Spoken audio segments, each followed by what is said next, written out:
ನಿಗಮೋಕ್ತಿಯ ಸೂತ್ರ ಪಠಿಸುವ ಸುಗುಣಜಿತ ಮಿತ್ರ. ವಂದನೆ ಮಾಡಿರೈ ಯತಿ ಕುಲ ಚಂದ್ರನ ಪಾಡಿರೈ. ಬಂದ ದುರಿತಗಳ ಹಿಂದೆ ಕಳೆದು ಆನಂದ ಪಡುವ ವಿಬುಧೇಂದ್ರ ಕರೋದ್ಭವರ ವಂದನೆ ಮಾಡಿರೈ ಯತಿ ಕುಲ ಚಂದ್ರನ ಪಾ. ಶ್ರೀ ಗುರುಭ್ಯೋ ನಮಃ ಪರಮಗುರುಭ್ಯೋ ನಮಃ. ಸಪ್ತರಾತ್ರಂ ಕೃಷ್ಣವೇಣ್ಯಾಮುಷಿತ್ವಾ ಪುನರುತ್ಥಿತಂ ಜಿತಾಮಿತ್ರಗುರುಂ ವಂದೇ ವಿಬುಧೇಂದ್ರಕರೋದ್ಭವಂ.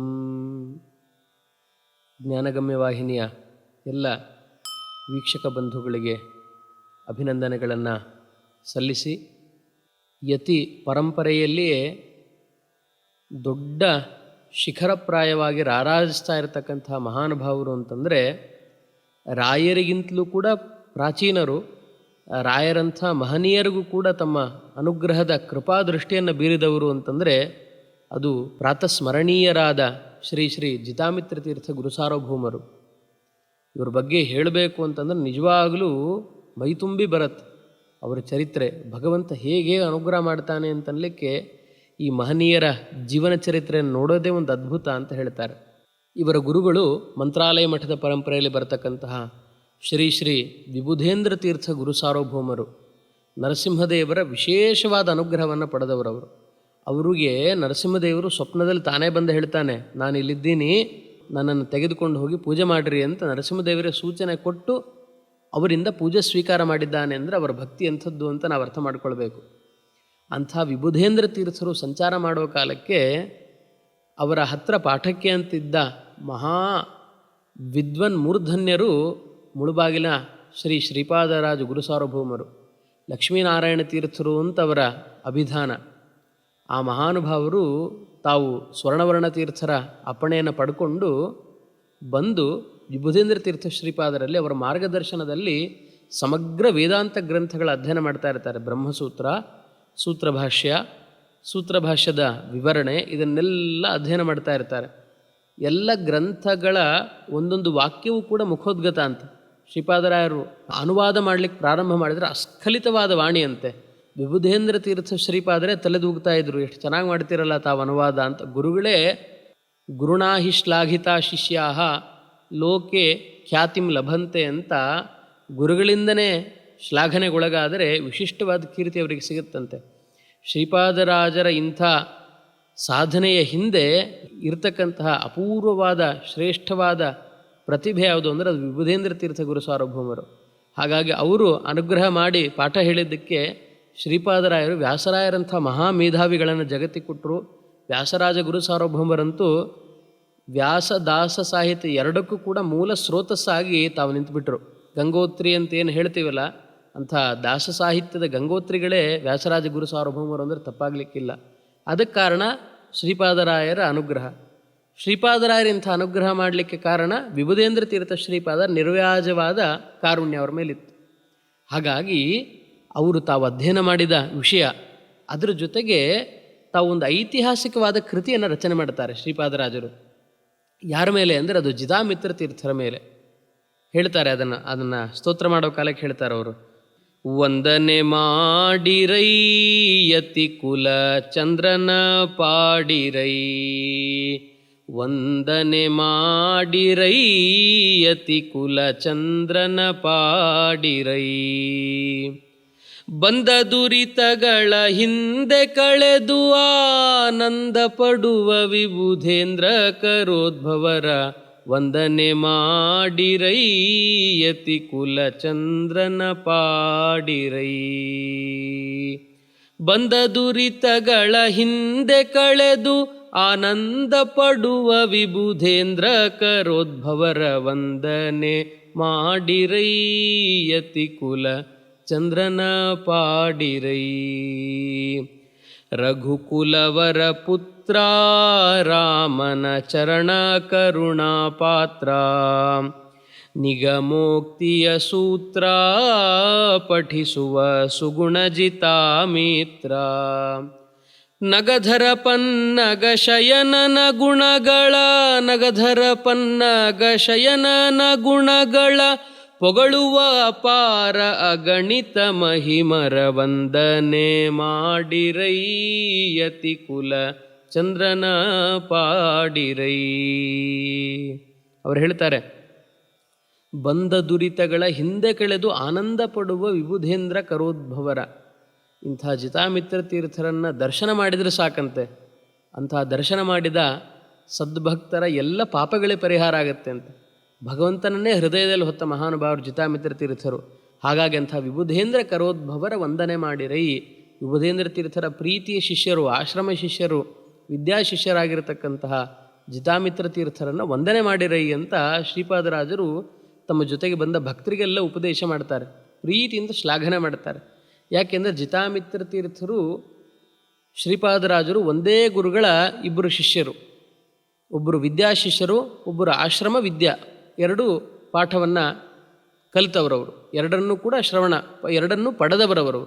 ಹಾಗಾಗಿ ವಿದ್ಯಾಶಿಷ್ಯರು ಅವರು ಜಿತಾಮಿತ್ರರಾಯರು ತಾವು ಹೇಗಿದ್ದರು ಅನ್ನೋದನ್ನು ಅವರು ನೋಡಿರ್ತಾರೆ. ಅದಕ್ಕೆ ಹೇಳ್ತಾರೆ ಅವರು, ರಾಮದೇವರ ಕರುಣಾ ಪಾತ್ರರಾಗಿದ್ದಕ್ಕೆ ಇಂಥ ಪೀಠದಲ್ಲಿ ಕೂಡೋ ಮಹಾಭಾಗ್ಯ ಸಿಕ್ತವರಿಗೆ.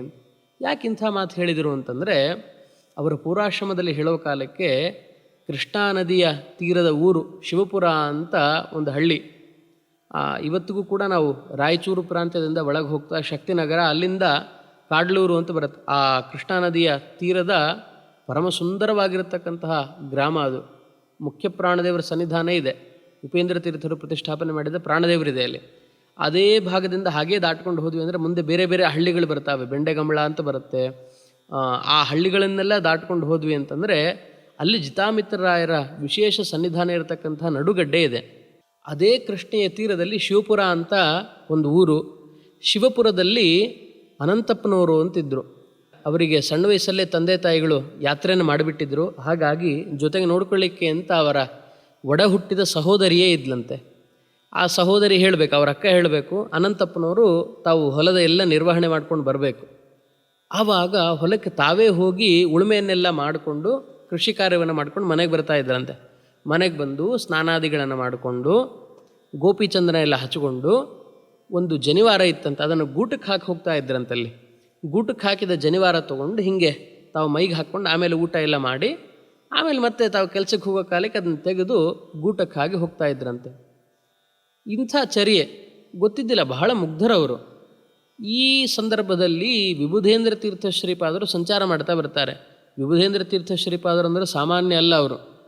ಅವ್ರ ಬಗ್ಗೆ ಹೇಳಬೇಕಾದ್ರೆ ಹೇಳ್ತಾರೆ, ಎಂಥ ವಿದ್ವತ್ತವರು ಅಂದರೆ, ವಿಜಿತ್ಯ ಸರ್ವಾನ್ ವಿಬುಧೇಂದ್ರ ಯೋಗಿ ಬಭೌ ಹರೇರರ್ಪಿತ ಜೈತ್ರಪತ್ರ ಅಂತ. ಅವರ ಕಾಲದಲ್ಲಿ ಯಾರ್ಯಾರು ದುರ್ವಾದಿಗಳು ಅಂತ ಬರ್ತಾರೆ, ಭಗವಂತನ ವಿರೋಧಿಯಾದ ಮತದವರು, ಅವ್ರ ಜೊತೆಯೆಲ್ಲ ವಾಕ್ಯಾರ್ಥ ಮಾಡಿ ಅವರನ್ನು ಗೆದ್ದು ಅವರೆಲ್ಲ ಇವರಿಗೆ ಬಹಳ ಗೌರವದಿಂದ ಜಯಪತ್ರಿಕೆ ಕೊಟ್ಟಿರ್ತಾರಂತೆ. ಎಂಥ ಜಯಪತ್ರಿಕೆ? ಬಂಗಾರದ ಜಯಪತ್ರಿಕೆ ಅದು. ಆ ಬಂಗಾರದ ಪತ್ರಿಕೆಯಲ್ಲಿ ಆ ಜಯಪ್ರಾಪ್ತಿಯ ವಿಷಯವನ್ನು ಬರೆಸ್ಕೊಂಡು ತಾವು ತೊಗೊಂಡು ಬರ್ತಾ ಇದ್ರಂತೆ. ಬಂದು ಎಂಥ ನಿಸ್ಪೃಹತೆ ವಿಬುಧೇಂದ್ರ ತೀರ್ಥರದ್ದು ಅಂತಂದರೆ, ಆ ಥರದ ಜಯಪತ್ರಿಕೆಗಳು 108, 108, 108 ಆಗಿದ್ವಂತೆ. 3 ಜೊತೆ 108ರ ಜೊತೆ 3 ಆಗಿತ್ತಂತೆ. ಅದ್ರ ತೊಗೊಂಡು ಏನು ಮಾಡಬೇಕು? ಸೀದಾ ಹೋಗಿ ತಿರುಪತಿಯ ಶ್ರೀನಿವಾಸ ದೇವರ ಸನ್ನಿಧಾನದಲ್ಲೊಂದು, ಅಹೋಬಲದ ನರಸಿಂಹದೇವರ ಸನ್ನಿಧಾನದಲ್ಲೊಂದು, ಶ್ರೀರಂಗದ ರಂಗನಾಥನ ಸನ್ನಿಧಾನದಲ್ಲಿ 1 ಮಾಲೆ ಅಂತ, ಹೀಗೆ 108 ಪತ್ರಗಳ ಒಂದೊಂದು ಮಾಲೆ, 3 ಮಾಲೆಗಳನ್ನು ಭಗವಂತನ 3 ದಿವ್ಯ ಸ್ಥಳಗಳಲ್ಲಿ ತಾವು ಅರ್ಪಣೆ ಮಾಡಿ ಕೃಷ್ಣಾರ್ಪಣ ಅಂದ್ಬಿಟ್ರಂತೆ. ಯಾಕೆ ಅಂತಂದರೆ, ಅವನೇ ಒಳಗೆ ನಿಂತು ಪ್ರೇರಣೆ ಮಾಡಿದ್ದು, ಅವನೇ ಒಳಗೆ ನಿಂತು ನುಡಿಸಿದ್ದಂದಾಗ ನಾವು ಮಾತ್ರ ಅದನ್ನು ತೊಗೊಂಡು ಎಲ್ಲ ಕಡೆ ಹೊಗಳಿಕೆ ಪಡ್ಕೊಂಡ್ರೆ ಅದು ಭಗವಂತನಿಗೆ ಮಾಡಿದ ಅಪಚಾರ ಅಂತ ಆಗ್ತದೆ. ಹಾಗಾಗಿ ಇಂದು ನೀನಿತ್ತ 101 ನಿನ್ನ ಪಾದ ಕರ್ಪಿಸುವೆ ಅಂತ 101 ಕೇಳಿದ್ದು 1, ಕೊಟ್ಟದ್ದು 101. ಹಾಗಾಗಿ ಸ್ವಾಮಿ ನಿನಗೆ ಅರ್ಪಣೆ ಆಗಲಿ ಅಂತ ಬಂದ ಜೈಪತ್ರಗಳನ್ನೆಲ್ಲ ಬಭೌ ಹರೇರರ್ಪಿತ ಜೈತ್ರಪತ್ರ, ಭಗವಂತನಿಗೆ ಕೃಷ್ಣಾರ್ಪಣ ಅಂತ ದೇವರಿಗೆ ಸಮರ್ಪಣೆ ಮಾಡಿಬಿಟ್ರ. ಅಂಥ ನಿಸ್ಪೃಹತೆ ವಿಬುಧೇಂದ್ರ ತೀರ್ಥ ಶ್ರೀಪಾದರದು. ದೊಡ್ಡ ಸಂಸ್ಥಾನ ಅದು. ಅಂಥ ವಿಬುಧೇಂದ್ರ ಸಂಚಾರ ಮಾಡೋ ಕಾಲಕ್ಕೆ ಹಿಂಗೆ ಬಂದಾಗ ನದಿ ತೀರದಲ್ಲಿ ಕೇಳಿದ್ರಂತೆ, ಇಲ್ಲಿ ಯಾರ ಮನೆ ಇದೆ ಇಳ್ಕೊಳ್ಳಿಕ್ಕೆ ವಸತಿಗೆ ಅನುಕೂಲ? ಇಲ್ಲ, ಶಿವಪುರದೊಳಗೆ ಅನಂತಪ್ಪನವರು ಅಂತಿದ್ದಾರೆ, ಅವ್ರ ಮನೆಗೆ. ಸರಿ ಅಂತ ವಿಬುಧೇಂದ್ರ ತೀರ್ಥ ಶ್ರೀಪಾದರು ಅವ್ರ ಮನೆಗೆ ಬಂದಿದ್ದಾರೆ. ಮನೆಗೆ ಬಂದಾಗ ಇಳ್ಕೊಳ್ಬೇಕು. ಇಳ್ಕೊಂಡಾಗ ಅನಂತಪ್ಪನವರು ಎಲ್ಲೋ ಹೊರಗಡೆ ಹೋಗಿ ಬಂದರು, ಸ್ವಾಮಿಗಳು ಬಂದಿದ್ದಾರೆ ಅಂತ ನಮಸ್ಕಾರ ಮಾಡಿ ಆಮೇಲೆ ಸ್ನಾನಾದಿಗಳನ್ನು ಮಾಡಿ ಭೋಜನಕ್ಕೆ ಕೊಡೋ ಕಾಲಕ್ಕೆ ವಿಭುಧೇಂದ್ರ ನೋಡ್ತಾ ಇದ್ರಂತೆ ಹೆಂಗಿದೆ ಇವರ ಚರ್ಯೆ ಅಂತ. ಹೋಗಬೇಕು, ಊಟಕ್ಕೆ ಹಾಕಿ ಜನಿವಾರ ತೊಗೊಂಡು ಬಂದು ಮೈಗೆ ಹಾಕ್ಕೊಳ್ಬೇಕು, ಹಾಕ್ಕೊಂಡು ಊಟ ಮಾಡಿದ್ರಂತೆ. ಆಮೇಲೆ ಕೇಳಿದ್ರಂತೆ ವಿಭುಧೇಂದ್ರರು, ಅದು ಏನದು ಅಲ್ಲಿ ಗೂಟಕ್ಕೆ ತಾವು ಹಾಕಿದ್ರಲ್ಲ, ಏನಪ್ಪ ಅನಂತಪ್ಪ ಅದೇನದು ಹೇಳು ಅಂತ ಕೇಳಿದ್ರಂತೆ. ಸ್ವಾಮಿ ಅದು ಊಟದ ದಾರ ಅಂತ ಹೇಳಿದ್ರಂತ ಅವರು. ಊಟದ ದಾರ ರೀ, ಹಿಂಗಿಂಗ ಊಟಕ್ಕೆ ಹಾಕೋ. ಯಾರು ಹೇಳಿದ್ ನಿನಗೆ? ಇಲ್ಲ, ನನಗೆ ಉಪನಯನ ಮಾಡೋ ಕಾಲಕ್ಕೆ ಹೇಳಿದ್ರು ಆಚಾರ್ಯರು, ಇದನ್ನ ಹಾಕ್ಕೊಂಡು ಆಮೇಲೆ ಸುತ್ತು ಎಲೆಯ ಸುತ್ತ ಪರಿಷೇಕ ಮಾಡಿ ಆಮೇಲೆ 3 ತುತ್ತು ಆಹುತಿಗಳನ್ನಿಟ್ಟು ಆಮೇಲೆ ಊಟ ಮಾಡಬೇಕು ಅಂತ ಹೇಳಿದ್ರು. ಅದಕ್ಕೋಸ್ಕರ ಅದು ಊಟದ ದಾರ ಅಂತ ನನಗೆ ಗೊತ್ತು. ಅದಕ್ಕೋಸ್ಕರ ಹೊರಗೆಲ್ಲ ಹೋದಾಗ ಈ ಊಟದ ದಾರ ಯಾಕೆ ಹಾಕ್ಕೊಳ್ಬೇಕು, ಎಲ್ಲ ಕೈಕಾಲು ತೊಳ್ಕೊಂಡು ಬಂದಾದಮೇಲೆ ಊಟಕ್ಕೆ ಕೊಡೋ ಸಂದರ್ಭದಲ್ಲೇ ಇದನ್ನು ಹಾಕ್ಕೊಂಡು ಊಟ ಮಾಡ್ತಾ ಇದ್ದೀನಿ ಅಂತ ಬಹಳ ಪ್ರಾಮಾಣಿಕವಾದ ಮುಗ್ಧತನದ ಉತ್ತರ ಕೊಟ್ಟರಂತೆ. ವಿಭುಧೇಂದ್ರರಿಗೆ ಗೊತ್ತಾಯಿತು, ಇದು ನೋಡಲಿಕ್ಕೆ ಹೊರಗಡೆ ಯಾವುದೋ ಸಾಮಾನ್ಯ ರೂಪ ಇದ್ದಾಗಿದೆ, ಒಳಗಿನ ಅಂತಃಸತ್ವವೇ ಬೇರೆ ಇದೆ ಅಂತ ಅವಾಗಲೇ ಗ್ರಹಿಸಿದರು. ಗ್ರಹಿಸಿ ಏನು ಮಾಡಿದ್ರಂತೆ, ಒಂದು ಶಾಲಿಗ್ರಾಮ ಕೊಟ್ಟು ಪೂಜಾ ವಿಧಾನಗಳನ್ನು ತಿಳಿಸಿಕೊಟ್ಟು ಹೋದ್ರಂತೆ. ಅದು ಊಟದ ದಾರ ಅಲ್ಲ, ಒಬ್ಬ ವಿಪ್ಪರನಿಗೆ ಸಾಧನೆಗೆ ಅಂತ ಬೇಕಾಗಿರ್ತಕ್ಕಂತಹ ಅದೊಂದು ವಿಶಿಷ್ಟವಾದ ಯಜ್ಞೋಪವೀತ ಅದು. ಹಾಗಾಗಿ ವೇದಾಭಿಮಾನಿಗಳ 3 ವೇದಾಭಿಮಾನಿ ದೇವತೆಗಳ ಸನ್ನಿಧಾನ ಹೊತ್ತದ್ದು ಯಜ್ಞೋಪವೀತ ಅಂತ ಕರೀತಾರೆ. ಹಾಗಾಗಿ ಅದನ್ನು ಇಷ್ಟು ಹಗುರವಾಗಿ ತಗೊಳ್ಬಾರ್ದು, ಯಾವಾಗಲೂ ಮೈಮೇಲೆ ಇರಬೇಕು ಅಂತ ತಾವು ಉಪದೇಶ ಮಾಡಿ ಪೂಜೆ ಮಾಡೋ ಕ್ರಮವನ್ನು ಹೇಳಿಕೊಟ್ಟು ತುಂಬ ಮುಗ್ಧರವರು ನರಸಿಂಹ ಸಾಲಿಗ್ರಾಮ ಕೊಟ್ಟು ಹೋದ್ರಂತೆ. ನರಸಿಂಹ ಸಾಲಿಗ್ರಾಮ ಕೊಟ್ಟು ಹೋಗಿದ್ದಾರೆ. 1 ವರ್ಷ 2 ವರ್ಷ ಕಳೀತಾ ಇದ್ದ ಹಾಗೆ ಸಂಚಾರ ಮಾಡ್ಕೊಂಡು ಬಂದರು. ಬಂದಾಗ ವಿಶೇಷ ಏನು ಅಂದರೆ, ಆವಾಗ ಅನಂತಪ್ಪನವರ ವರ್ಚಸ್ಸೇ ಬೇರೆ. ಯಾಕೆ, ಏನಾಗಿತ್ತು ಅಂತಂದರೆ, ವಿಭುಧೇಂದ್ರ ತೀರ್ಥ ಶ್ರೀಪಾದರು ಪೂಜೆ ಕ್ರಮ ಎಲ್ಲ ಹೇಳ್ಕೊಡೋ ಕಾಲಕ್ಕೆ ನೈವೇದ್ಯ ಅಂದರೆ ಏನು ಅಂತ ಕೇಳಿದ್ರಂತ ಅನಂತಪ್ಪನವರು. ನೈವೇದ್ಯ ಅಂದರೆ ಭಗವಂತ ಬಂದ ಆ ಪದಾರ್ಥ ತಿಂತಾನೆ, ಅವನು ಸ್ವೀಕಾರ ಮಾಡ್ತಕ್ಕಂಥದ್ದು ನೈವೇದ್ಯ ಅಂತ ಸ್ವಾಮಿಗಳು ಹೇಳಿದರು. ಆದರೆ ಅದರ ಬಗ್ಗೆ ವಿಸ್ತಾರವಾಗಿ ಕೇಳಿದ್ರು. ಹೌದೇನ್ರಿ, ಆಯಿತು ಅಂತ ಪಾಠ ಕೇಳಿದ್ರು, ಬಿಟ್ಟಿದ್ರು. ಆದರೆ ಇವರು ಏನಾಗಿದೆ, ಗುರುಗಳು ಹೇಳಿ ಹೋಗಿ ಆದಮೇಲೆ ತಾವು ಬಂದು ದೇವ್ರ ಪೂಜೆ ಎಲ್ಲ ಮಾಡಿ ನೈವೇದ್ಯ ಅರ್ಪಣೆ ಮಾಡೋ ಕಾಲಕ್ಕೆ ನರಸಪ್ಪ ಬಾಯಿ ತೆಗಿ ಅಂದ್ರಂತೆ. ನರಸಿಂಹದೇವ್ರು ಏನು ಮಾಡಬೇಕು, ಸಣ್ಣ ಮಗು ರುಚಿಯಾದ ಆಹಾರ ಅಮ್ಮ ಮಾಡಿದಾಗ ಹಿಂಗೆ ಅಂತ ಬಾಯಿ ತೆಕ್ಕೊಂಡು ಬರುತ್ತಲ್ಲ, ಆ ಮುದ್ದಾದ ಶಾಲಿಗ್ರಾಮ ತಾನು ಬಾಯಿ ತೆಗಿತಂತೆ. ನಿಜ ಹೇಳಬೇಕು ಅಂದರೆ, ಜಡವಾದ ಪದಾರ್ಥಗಳಲ್ಲಿ ಸ್ವತಃ ಪ್ರವೃತ್ತಿ ಅಂತ ಹೇಳ್ತಾರೆ ಶಾಸ್ತ್ರದಲ್ಲಿ, ಅದಿರೋದಿಲ್ಲ. ಆದರೆ ಇಂಥ ಭಗವಂತನ ವಿಶೇಷವಾದ ಸನ್ನಿಧಾನ ಅಭಿವ್ಯಕ್ತಿ ಆಯಿತು ಅಂತಂದರೆ ಲೋಕವನ್ನು ಮೀರಿ ಕೆಲವೊಂದು ವರ್ತನೆಗಳಾಗತ್ತೆ, ಕೆಲವೊಂದು ಅಭಿವ್ಯಕ್ತಿ ಆಗುತ್ತೆ. ಅವರ ಭಕ್ತಿಗೆ ಮೆಚ್ಚಿ ನರಸಿಂಹದೇವರು ತಾವು ಮುಖ ಉದ್ಘಾಟನೆಯನ್ನು ಮಾಡಿ ಅವರು ಅರ್ಪಣೆ ಮಾಡತಕ್ಕಂತಹ ಆ ಪದಾರ್ಥಗಳನ್ನೆಲ್ಲ ತಿಂತಾ ಇದ್ದಂತೆ ನರಸಿಂಹ. ಅವನದೆಂಥ ಕಾರುಣ್ಯ ನೋಡ್ರಿ ಭಗವಂತಂದು. ಇಂಥ ಮುಗ್ಧ ಭಕ್ತ ಅರ್ಪಣೆ ಮಾಡ್ತಾ ಇದ್ದಾನೆ ಅಂತ ಅನ್ನ ಎಲ್ಲ ನೈವೇದ್ಯಕ್ಕಿಟ್ಟು ಪದಾರ್ಥ ಎಲ್ಲ ಸ್ವೀಕಾರ ಮಾಡಿ ತೃಪ್ತಿಯಾಗಿ ಸ್ವೀಕಾರ ಮಾಡ್ತಾನೆ ನರಸಿಂಹ. ಹೀಗೆ ಪ್ರತಿದಿನ, ಇದು 1 ದಿನ ಅಲ್ಲ 2 ದಿನ ಅಲ್ಲ, ಮಾಡಬೇಕು. ಏಕಾಂತದಲ್ಲಿ ಇವರು ಸಾಲಿಗ್ರಾಮ ಅಷ್ಟೇ ಇರಬೇಕು. ನರಸಪ್ಪ ಬಾಯಿ ತೆಗೆ ಅನ್ಬೇಕು, ಅಂತ ನರಸಿಂಹದೇವರು ಅಗಲವಾಗಿ ಬಾಯಿ ತೆಗಿಬೇಕು. ತೆಗೆದು ಕೂಡಲೇ ಇವರೆಲ್ಲ ಪದಾರ್ಥಗಳನ್ನು ತಿನ್ನಿಸ್ಬೇಕು. ತಿನ್ನಿಸಿ ಆಮೇಲೆ ಮತ್ತು ಭಗವಂತನ ಶೇಷ ಇದು ಅಂತ ಭಗವಂತನ ಉಚ್ಚಿಷ್ಟ ಪ್ರಸಾದವನ್ನು ತಾವು ಸ್ವೀಕಾರ ಮಾಡ್ತಿದ್ರಂತೆ. ಇಂಥ ಸ್ವರೂಪ ಅಭಿವ್ಯಕ್ತಿ ಆಯಿತು. ವಿಭುಧೇಂದ್ರ ತೀರ್ಥರು ಬಂದರು, ನೋಡಿದರು, ಈವಾಗ ಈ ಜೀವ ಒಳ್ಳೆ ಪಕ್ವಾವಸ್ಥೆಯಲ್ಲಿದ್ದಾನೆ ಅಂತ ತಿಳಿಯಿತು. ಆವಾಗ ಅವರನ್ನು ಕೇಳಿಕೊಂಡ್ರು. ಯದಾ ವಿರಕ್ತ ಪುರುಷ ಪ್ರಜಾಯತೆ ತದೈವ ಸನ್ಯಾಸ ವಿಧಿಶ್ರುತೌ ಶ್ರುತಃ. ಪರಿಪಕ್ವವಾದ ವೈರಾಗ್ಯಾವಸ್ಥೆಯನ್ನು ನಮ್ಮ ಶಿಷ್ಯರು ತಾಳಿದ್ದಾರೆ ಅಂತ ಅನಂತಪ್ಪನವರನ್ನು ಕರೆದು ತಾವು ಪ್ರಣವೋಪದೇಶವನ್ನು ಮಾಡಿ ಶ್ರೀ ಜಿತಾಮಿತ್ರ ತೀರ್ಥರು ಅಂತ ಅಭಿಧಾನವನ್ನು ಕೊಟ್ಟು ತಮ್ಮ ಉತ್ತರಾಧಿಕಾರಿಯನ್ನಾಗಿ ಆರಿಸಿಕೊಳ್ತಾರೆ. ಕಾರಣ ಏನು, ಅವರಲ್ಲಿದ್ದ ಆ ಮುಗ್ಧವಾದ ಭಕ್ತಿ, ಭಗವಂತನಲ್ಲಿ ಅವರು ತೋರ್ತಾ ಇರತಕ್ಕಂತಹ ನಿರ್ವ್ಯಾಜವಾದ ಪ್ರೇಮ, ಈ 2 ಮುಖ್ಯ ಅಂಶಗಳು ಅವರನ್ನು ಶಿಷ್ಯರಾಗಿ ತಗೊಳ್ಳಿಕ್ಕೆ ಬಹಳ ಉತ್ಕೃಷ್ಟವಾದ ಮಾನದಂಡಗಳು ಅಂತಲೇ ಹೇಳಬೇಕು. ಹಾಗಾಗಿ ಅದನ್ನು ತಾವು ಒಳಗಿದ್ದ ಅಂತಃಸತ್ವವನ್ನು ಅರಿತು ಅವರನ್ನು ತಾವಾಗಿಯೇ ಕರೆದು ಅನುಗ್ರಹಾಯೇಹ ಚರಂತಿನೂ ದೊಡ್ಡವರು ಅನುಗ್ರಹ ಮಾಡಲಿಕ್ಕೆ ಅಂತ ತಿರುಗ್ತಾ ಇರ್ತಾರಲ್ಲ, ಹಾಗೆ ಅನುಗ್ರಹ ಮಾಡಲಿಕ್ಕೆ ಅಂತ ಬಂದು ತಮ್ಮ ಶಿಷ್ಯನನ್ನಾಗಿ ಪರಿಗ್ರಹಣ ಮಾಡಿದರು. ಇದನ್ನೆಲ್ಲ ಶ್ರೀಪಾದರಾಜರು ನೋಡ್ತಾ ಇದ್ದರು. ಯಾಕೆ, ಅವರೂ ಸಣ್ಣವರಿದ್ದಾಗಿಂದಲೂ ಕೂಡ ವಿಭುಧೇಂದ್ರಲ್ಲೇ ಓದಿದ್ದಲ್ಲ, ಇದೆಲ್ಲ ನೋಡ್ತಾ ಇದ್ದಾರೆ. ನೋಡಬೇಕಾದ್ರೆ ಅನಂತಪ್ಪನವರ ವ್ಯಕ್ತಿತ್ವ ಎಂಥದ್ದು, ಆಮೇಲೆ ಜಿತಾಮಿತ್ರರಾಯರಾದ ಮೇಲೆ ಅವರ ಅಧ್ಯಯನ ಕ್ರಮ ಎಂಥದ್ದು. ಹಾಗಾಗಿ ಸೂತ್ರ, ನಿಗಮೋಕ್ತಿಯ ಸೂತ್ರ ಪಠಿಸುವ ಸುಗುಣ ಜಿತಾಮಿತ್ರ ಅಂತ ಹೇಳ್ತಾರೆ ಅವರು. ಅಲ್ಲಿವರೆಗೂ ಮುಗ್ಧತನದಿಂದ ಇದ್ದದ್ದೇ ಬೇರೆ. ಆಶ್ರಮಾನಂತರ ಗುರುಗಳ ಹತ್ರ ಉಪದೇಶವನ್ನು ಪಡ್ಕೊಂಡು ಶಾಸ್ತ್ರ ಪಾಠ ಪ್ರವಚನ ನಿರಂತರ ಭಕ್ತಾದಿಗಳಿಗೆ ಉಪದೇಶ, ಸನಾತನ ಧರ್ಮದಲ್ಲಿ ಅವರನ್ನು ದೃಢವಾಗಿ ನಿಲ್ಲೋ ಥರ ಮಾಡೋದು, ಆಸ್ತಿಕತೆಯನ್ನು ಎಲ್ಲ ಕಡೆ ಪ್ರಚಾರ ಮಾಡ್ತಾ ಹೋಗ್ತಕ್ಕಂಥ ಇದೆಲ್ಲ ಗುಣಗಳನ್ನು ನೋಡಿದರು ಶ್ರೀಪಾದರಾಜರು. ಅದಕ್ಕೋಸ್ಕರ ನಗಧರ ಶ್ರೀ ಪನ್ನಗಶಯನನ ಗುಣಗಳ ಪೊಗಳುವ ಅಪಾರ ಅಗಣಿತ ಮಹಿಮರ. ಭಗವಂತನ ಗುಣಗಳನ್ನು ಎಲ್ಲೆಡೆ ಪ್ರಚಾರ ಮಾಡ್ತಾ ಇರತಕ್ಕಂತಹ ಇಂಥ ಜಿತಾಮಿತ್ರರನ್ನು ವಂದನೆ ಮಾಡಿರೈ ಯತಿಕುಲ ಚಂದ್ರನ ಪಾಡಿರೈ ಅಂತ ಸ್ತೋತ್ರ ಮಾಡ್ತಾರೆ. ವರ ಮಹಾತ್ಮೆ ತಿಳಿಸಿ ಮೊದಲಿಂಧರೆ ಆನಂದದಿ ಚರಿಸಿ ನಿರುತ ಮನವ ನಿಲ್ಲಿಸಿ ಶ್ರೀಹರಿ ಕರಿವದನನ ಒಲಿಸಿ ಧರೆ ಜನರಿಗೆ ಅರಿಯದೆ ಮರೆಯಾಗುತ್ತ ಧರೆ ಜನರಿಗೆ ಅರಿಯದೆ ಮರೆಯಾಗುತ್ತ ಹರುಷದಿ ಗೋನದ ತರುವಲ್ಲಿರುವವರ ವಂದನೆ ಮಾಡಿರೈ ಯತಿಕುಲ ಚಂದ್ರನ ಪಾಡಿರೈ ಮುದದಿ ಕೃಷ್ಣ ತಟಿಯ ಮಧ್ಯದಿ ಸದನದಲ್ಲಿ ಪರಿಯ ಸದಮಲಯತಿವರಿಯ ತಪ ಮೌನದಲ್ಲಿ ಇದ್ದುದನರಿಯ ಒದಗಿ ನದಿಯು ಸೂಸುತ್ತ ಬರಲೇಳು ದಿನ ಒದಗಿ ನದಿಯು ಸೂಸುತ್ತ ಬರಲೇಳು ದಿನ ಕುದಯಾದವರ ಸುಪದ ಕಮಲಂಗಳ ವಂದನೆ ಮಾಡಿರೈ ಯತಿಕುಲ ಚಂದ್ರನ ಪಾಡಿರೈ. ಎಂಥವ್ರು ಇವರು ಅಂತಂದರೆ ಜಿತಾಮಿತ್ರ ತೀರ್ಥರು ತಾವು ಪಾಠ ಮಾಡೋ ಕಾಲಕ್ಕೆ ವಿಲಕ್ಷಣವಾದ ಪಾಠಕ್ರಮ ಅಂತ ಇವರದು, ಬಹಳ ವಿಶಿಷ್ಟವಾದ ಕ್ರಮ ಅದು. ಯಾಕೆಂದರೆ ಜನ ಎಲ್ಲ ಇರೋ ಪ್ರದೇಶದಲ್ಲಿ ಗದ್ದಲಗಳ ಮಧ್ಯದಲ್ಲಿ ಪಾಠ ಮಾಡ್ತಾ ಇದ್ದಿಲ್ಲ, ಅವ್ರಿಗೆ ಏಕಾಂತ ಸ್ಥಳ ಬೇಕಾಗ್ತಾ ಇತ್ತು. ದೊಡ್ಡ ದೊಡ್ಡ ಮನೆತನದವರೆಲ್ಲ ಅವ್ರ ಶಿಷ್ಯರು. ಅದಕ್ಕೆ ಜಿತಾಮಿತ್ರ ತೀರ್ಥರು ಏನು ಮಾಡಿದರು, ಅವ್ರು ಯಾವ ಊರಲ್ಲಿ ಇದ್ರಲ್ಲ ಆ ಕೃಷ್ಣ ಅಂದರೆ ಬಹಳ ಪ್ರೀತಿ ಅಂತ ಅವರಿಗೆ. ಅದಕ್ಕೋಸ್ಕರ ಕೃಷ್ಣಾ ನದಿಯ ತೀರದ ಆ ನದಿಯ ಮಧ್ಯದಲ್ಲಿ ಒಂದು ಗಡ್ಡೆ ಇತ್ತಂತೆ, ನಡುಗಡ್ಡೆ.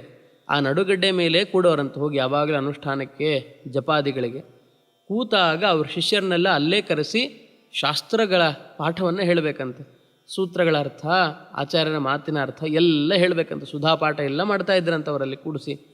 ಈ ಥರ ಮಾಡ್ತಾ ಇದ್ದಾಗ ಏನಾಯಿತು, ಒಂದು ಸಾಲ ಶಿಷ್ಯರೆಲ್ಲ ಕೂತಿದ್ದಾರೆ, ಪಾಠ ಕೇಳ್ತಾ ಇದ್ದಾರೆ, ಪ್ರವಾಹ ಏರ್ತಾ ಬಂತು. ಆ ನಡುಗಡ್ಡೆಯ ಮುಕ್ಕಾಲು ಭಾಗ ಮೇಲೆ ಬಂದಿದೆ. ಶಿಷ್ಯರು ಹೇಳಿದ್ರಂತೆ, ಸ್ವಾಮಿ ನದಿ ಪ್ರವಾಹ ಬರ್ತಾ ಇದೆ, ಹಾಗಾಗಿ ತಾವು ಬನ್ನಿ ತೀರಕ್ಕೆ ಹೋಗಿಬಿಡೋಣ, ಪಾಠದಲ್ಲೇ ಮೈಮರ್ತೀವಿ ಅಂದರೆ ಎಲ್ಲರೂ ಕೂಡ ಜಲಪ್ರವಾಹದಲ್ಲಿ ಕೊಚ್ಕೊಂಡು ಹೋಗಬೇಕಾಗತ್ತೆ, ಹಾಗಾಗಿ ತಾವು ಬನ್ನಿ ಅಂತ ಕರೆದ್ರು. ಸ್ವಾಮಿಗಳು ಹೇಳಿದರು, ನೀವು ಮೊದಲು ನಿಮ್ಮ ಜೀವನ ರಕ್ಷಣೆ ಮಾಡಿಕೊಳ್ರಿ, ಈಗ ಹೋಗಿ ನದಿಗೆ ಹಾರಿ ನೀವು ತೀರವನ್ನು ಸೇರಿಕೊಳ್ರಿ, ನಾನು ಬರ್ತೀನಿ ಅಂತಂದರು. ಸರಿ, ಗುರುಗಳು ಆಜ್ಞೆ ಮಾಡಿದ್ದಾರೆ, ಇನ್ನೇನು ಮಾಡೋದು ಅಂತ ಎಲ್ಲ ಶಿಷ್ಯರು ಹೊರಟು ನದಿಯಲ್ಲಿ ಈಜುಕೊಂಡು ತಾವು ಬಂದು ದಡವನ್ನು ಸೇರಿದ್ದಾರೆ. ಸೇರಿ ಆದಮೇಲೆ ನದಿ ಹರಿತು ಆ ನಡುಗಡ್ಡೆಯನ್ನು ಮೀರಿ ಮೇಲ್ಭಾಗದಲ್ಲಿ ಬಂದು 1 ವಾರ ಹರಿತಂತೆ. 1 ವಾರ ಭೋರ್ಗರೆದು ಹರಿದಿದ ನದಿ. ಆಮೇಲೆ ಗುರುಗಳು ಎಲ್ಲಿದ್ದಾರೆ ಅಂತ ಹೋಗಿ ನೋಡ್ತಾರೆ, ಎಲ್ಲಿ ಕೂತಿದ್ರಲ್ಲ ಹಾಗೇ ಧ್ಯಾನಾವಸ್ಥೆಯಲ್ಲಿ ಕೂತ್ಕೊಂಡ್ಬಿಟ್ಟಿದ್ದಾರೆ ಜಿತಾಮಿತ್ರ ತೀರ್ಥರು. ಹತ್ತಿರ ಹೋಗಿ ಶಿಷ್ಯರು ನೋಡ್ತಾರೆ, ನದಿ ಪ್ರವಾಹ ಎಲ್ಲ ಇಳಿದಾದ ಮೇಲೆ ಅವರ ವಸ್ತ್ರ ಒಂದು ಚೂರು ಒದ್ದೆ ಆಗಿಲ್ಲ ಅಂತ. ಎಂಥ ತಪಸ್ಸಿದ್ಧಿ ನೋಡಿ. ದಾಸರು ಹೇಳ್ತಾರೆ, ಅಧಮ ಮಾನವನೋರ್ವ ಮಂತ್ರೌಷಧಗಳನ್ನು ತಾನರಿತು ಪಾವಕ ಉದಕಗಳ ಸಂಬಂಧವಿಲ್ಲದೆ ಅಂತ. ಯಾರೋ ಒಬ್ಬ ಸಾಮಾನ್ಯನಾದ ಹೀನನಾದ ವ್ಯಕ್ತಿಯೇ ಆಗಲಿ ಒಂದಿಷ್ಟು ಗಿಡಮೂಲಿಕೆಗಳನ್ನು ಕ್ಷುದ್ರ ಮಂತ್ರಗಳನ್ನು ಸಿದ್ಧಿ ಮಾಡಿಕೊಂಡ್ರೇ ಜಲಸ್ತಂಭನ ವಿದ್ಯೆ, ಅಗ್ನಿಸ್ತಂಭನ ವಿದ್ಯೆ ಅಂತ ಕರೀತಾನೆ. ಅಂದರೆ ಸಾಕ್ಷಾತ್ ನರಸಿಂಹನ ಅನುಗ್ರಹ ಪಡೆದ ಮಹಾನುಭಾವರು ಇವರು. ಎಂಥ ಸಿದ್ಧಿ ಇವರಲ್ಲಿರಬೇಕು.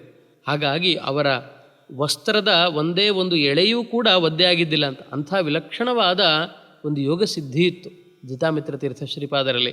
ಅಂಥ ಜಿತಾಮಿತ್ರರು 1 ವಾರಗಳ ಕಾಲ ಭಗವಂತನ ಧ್ಯಾನ ಮಾಡ್ತಾ ಅದೇ ನೀರೊಳಗೆ ಕೂತ್ಕೊಂಡ್ಬಿಟ್ಟಿದ್ರಂತೆ. ಇಂಥ ಮಹಾಮಹಿಮರ ನಮ್ಮ ಗುರುಗಳು ಅಂತ ಅವರೆಲ್ಲ ಸ್ತೋತ್ರ ಮಾಡ್ತಾರೆ. ಅದನ್ನು ಹೇಳ್ತಾರೆ ಇವರು, ಒದಗಿ ನದಿಯು ಸೂಸುತ್ತ ಬರಲು 7 ದಿನಕ್ಕೆ ಉದಯಾದವರ. 7 ದಿನ ಆದಮೇಲೆ ಮತ್ತೆ ತಾವು ದರ್ಶನ ಕೊಟ್ಟರಂತೆ. ಇಂಥ ಮಹಾಮಹಿಮರು ಜಿತಾಮಿತ್ರ ತೀರ್ಥರು ಅಂತ ಶ್ರೀಪಾದರಾಜರು ಹೇಳ್ತಾರೆ. ಹೀಗೆ ಶ್ರೀಪಾದರಾಜರ ಆ ಶ್ಲಾಘನೆಗೊಳಗಾದವರು. ತಮ್ಮ ಕಾಲದಲ್ಲಿ ವಿಶೇಷವಾಗಿ ಶಾಸ್ತ್ರ ಪಾಠ ಪ್ರವಚನ ಮಾಡಿ ಭಕ್ತ ಜನೋದ್ಧಾರವನ್ನು ಮಾಡಿ 7 ವರ್ಷಗಳ ಕಾಲ ಶ್ರೀಮಠದ ಪೀಠಾಧಿಪತ್ಯವನ್ನು ತಾವು ನಿರ್ವಹಣೆ ಮಾಡ್ತಾರೆ. ಮಾಡಿ ಆದಮೇಲೆ ಅವರು ನಿರ್ಯಾಣನೂ ಕೂಡ ಅದೊಂದು ಅದ್ಭುತ.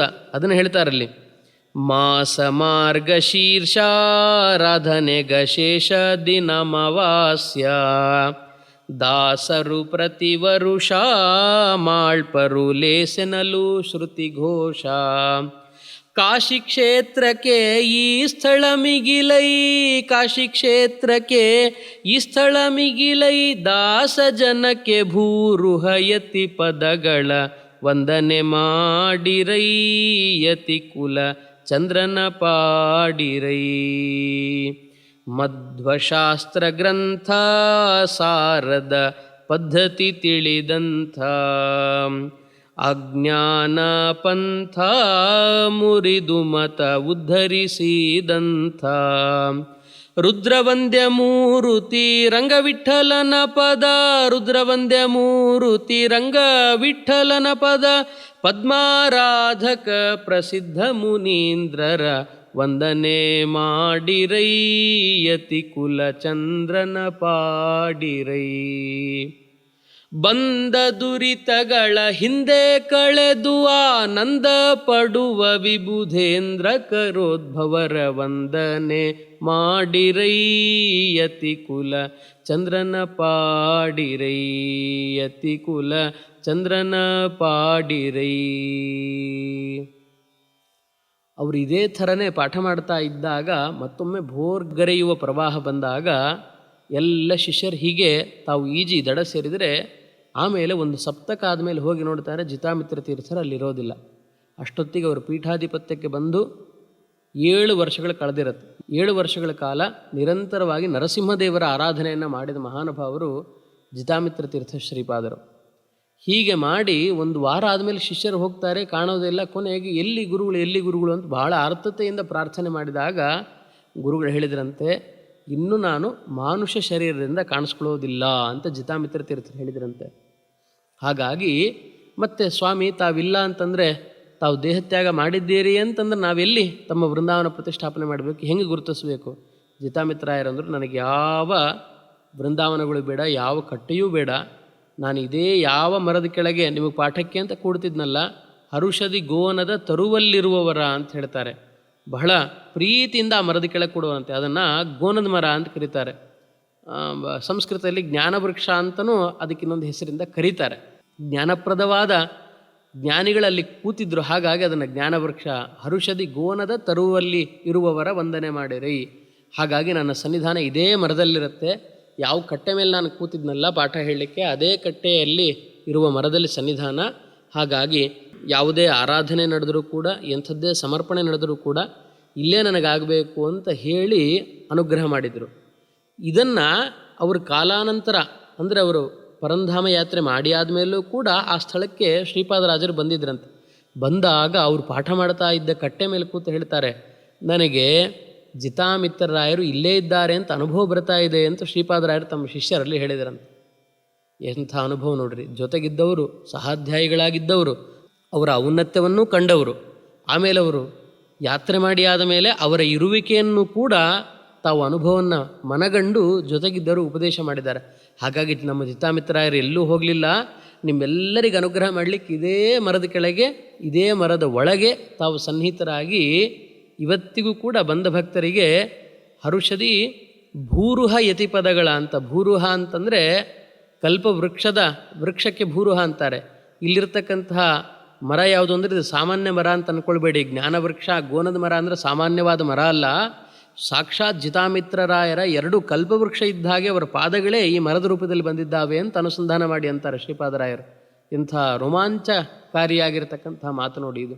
ಹಾಗಾಗಿ ದಾಸರೆಲ್ಲ, ಅಂದರೆ ಅವರ ಶಿಷ್ಯರೆಲ್ಲ ಮಾರ್ಗಶೀರ್ಷ ಮಾಸದ ಅಮಾವಾಸ್ಯೆಯ ದಿವಸ ಜಿತಾಮಿತ್ರ ತೀರ್ಥ ಶ್ರೀಪಾದರ ಆರಾಧನೆ ಎಲ್ಲರೂ ಬರ್ತಾರಂತೆ. ಭಕ್ತರೆಲ್ಲ ಬಂದು ಜೋರಾಗಿ ಹಾಡುಗಳನ್ನು ಹೇಳೋದೇನು, ಜಾಗರಣೆ ಮಾಡೋದೇನು, ಭಜನೆ ಮಾಡೋದೇನು, ವೇದ ಪಾರಾಯಣ ಏನು, ಸೂತ್ರ ಎಲ್ಲ ವೇದಾಂತ ಗ್ರಂಥಗಳ ಪಾರಾಯಣ, ಶ್ರುತಿಘೋಷ ಎಲ್ಲ ಮಾಡ್ತಾ ಇರ್ತಾರಲ್ಲ.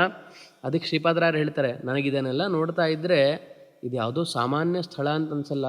ಕಾಶಿ ಕ್ಷೇತ್ರಕ್ಕೆಯೇ ಈ ಸ್ಥಳ ಮಿಗಿಲೈ, ಕಾಶಿಗಿಂತಲೂ ಕೂಡ ಇದು ಬಹಳ ಉತ್ಕೃಷ್ಟವಾದ ಕ್ಷೇತ್ರ ಅಂತ ಅನಿಸುತ್ತೆ ಅಂತ. ಯಾಕೆ ಈ ಮಾತು ಹೇಳಿದರು ಶ್ರೀಪಾದರಾಯರು ಅಂತಂದರೆ, ಕೊನೆಯ ನುಡಿಯಲ್ಲಿ ಹೇಳ್ತಾರೆ, ರುದ್ರವಂದ್ಯ ಮೂರುತಿ ರಂಗವಿಠಲನ ಪದ ಪದ್ಮಾರಾಧಕ ಪ್ರಸಿದ್ಧ ಮುನೀಂದ್ರರ.